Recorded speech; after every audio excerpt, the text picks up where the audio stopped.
Polres Aceh Timur menggelar identifikasi terkait matinya 2 ekor gajah jantan dan betina di perkebunan warga di Rantau Perlak, Aceh Timur.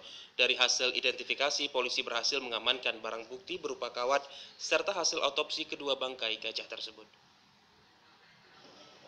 Polres Kabupaten Aceh Timur menggelar identifikasi terhadap kedua bangkai gajah di perkebunan warga di Desa Semanah Jaya, Kecamatan Rantau Perlak, Aceh Timur.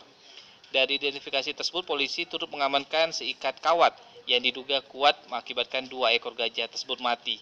Kasat Reskrim Polres Aceh Timur AKP Permohonan Arhab menerangkan saat ini pihaknya belum menetapkan tersangka kasus matinya 2 ekor gajah tersebut. Namun pihaknya telah mengamankan barang bukti berupa kawat yang diduga digunakan oleh pemilik kebun untuk menghalau hama. Selain itu, tim reskrim juga melakukan identifikasi terhadap 2 bangkai gajah tersebut.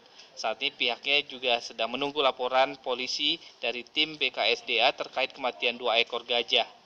Kasus ini yang jelas kita tunggu laporan dari pihak BKSDA.